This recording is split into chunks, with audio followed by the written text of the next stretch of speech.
Okey, untuk kalkulator 57 MS ni, awak tekan mode 3 kali. 1, 2, 3. Lepas tu tekan nombor 1.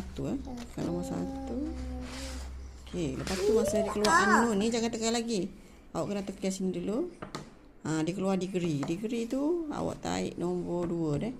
Sebab kuasa kita tu kuasa 2. Sebab dia tanya A. A, B dan C. Okay, contoh ni kan. 5. Jadi awak pun tarik lah. A tu 5. A 5. Lepas tu tekan sama dengan. Dia keluar B pula. B berapa? B 6. Okay, lepas tu tekan sama dengan lagi. Dia tanya C pula. C negatif 8. Awak tekan sama dengan. Okay, so dia akan keluar 0.8 tau.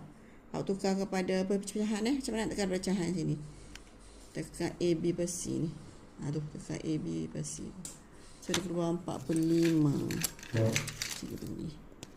So dia keluar, dia dapat 4/5 tau. So awak tulis P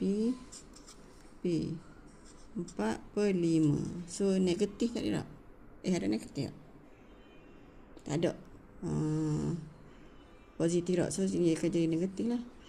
Okay, lepas tu S1, S2 negatif 2. So negatif 2 dia akan jadi positif 2.